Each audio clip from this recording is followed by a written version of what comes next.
ત્યારબાદ હત્યાનો જે મામલો સામે આવ્યો છે, શું છે સમગ્ર પ્રકરણ? છાપી પોલીસ સ્ટેશનના માહીગામ ખાતે તારીખ 24/6/2024ના રોજ એક એક્સિડન્ટ થાય છે અને ત્યારબાદ એની અંદર મરણ જનાર જે છે નિઝામુદ્દીન નાંદોલિયા જે છે, પરંતુ પરિવાર દ્વારા આ એક્સિડન્ટ છે તેની કોઈ બાબતની જાણ પોલીસ સ્ટેશનને કરવામાં આવતી નથી અને ત્યારબાદ જે છે એ ડેડ બોડીને દફનાવી દેવામાં આવે છે અને ત્યારબાદ જે છે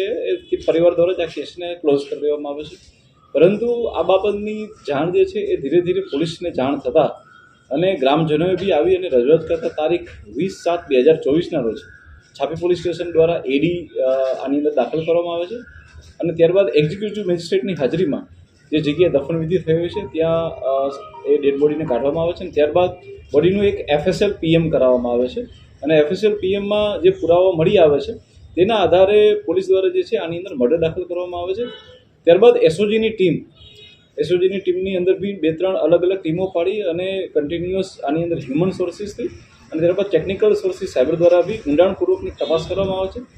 જેની અંદર લોકલ પોલીસ બી ખૂબ ઊંડાણપૂર્વકની કામગીરી કરે છે. અને ત્યારબાદ આ આખો બનાવ જે છે એ કોઈ એક્સિડન્ટ નહીં પરંતુ એક મર્ડરનો હતો. ત્યારબાદ એ બાબતો ખુલ્લી પડે છે. આ મર્ડરની બાબતમાં જો આપને જાણ કરવામાં આવે તો જે મરણ જનાર છે નિઝામુદ્દીન, તેમના જે સગા ભાઈ એટલે કે અલ્તાફભાઈ હનીફભાઈ નાંદોલિયા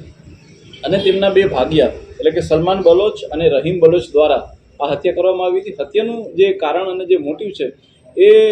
જે અલ્તાફ હનીફભાઈ નાંદોલિયા છે તે તેમના ભાભી સાથે અનૈતિક સંબંધો છે, જેની જાણ પરિવારને અને ઘણા બધા લોકોને થતાં અવારનવાર ઝઘડાઓ થતા હોય, જેથી કરીને કાંટો કાઢી નાખવા માટે તેઓ દ્વારા આ હત્યાને અંજામ આપવામાં આવેલો હતો. આ હત્યાને વધીને કંઈ થાય તો આ હત્યાને માત્ર એક એક્સિડન્ટની અંદર ખપાવવા માટે તે લોકો દ્વારા એક ભારે ટ્રેક્ટર બી લઈ આવવામાં આવે છે અને ટ્રેક્ટર દ્વારા પણ એની અંદર એક્સિડન્ટ કરાવવામાં આવે છે. પરંતુ પોલીસ દ્વારા સમગ્ર ઘટનાની તપાસની અંદર ઘણા બધા સાંયોગિક પુરાવાઓ, તમામ CCTVના ફૂટેજો, તમામ લોકોની હાજરીઓ તથા જે અમે FSL પોસ્ટમોર્ટમ કરાવેલું છે તેનો રિપોર્ટ અને ત્યારબાદ બીજા બધા પુરાવાઓને લઈ અને પોલીસે ખૂબ મજબૂત રીતે આની તપાસ કરી અને હાલની અંદર તમામ 3 આરોપીને પકડી પાડવામાં આવ્યા છે અને તેના માટેના જે બી અમારા લોકોને FSLમાં બીજા પુરાવા મોકલવાના છે તેની બી કાર્યવાહી હાલમાં ચાલુ છે.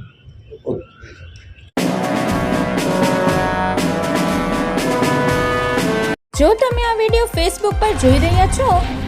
તો લાઈક અને ફોલો કરો અને યુટ્યુબ પર જોઈ રહ્યા છો તો અમારી ચેનલને સબસ્ક્રાઇબ કરો. ડિજિટલ યુગ હર હંમેશ જનતાની સાથે.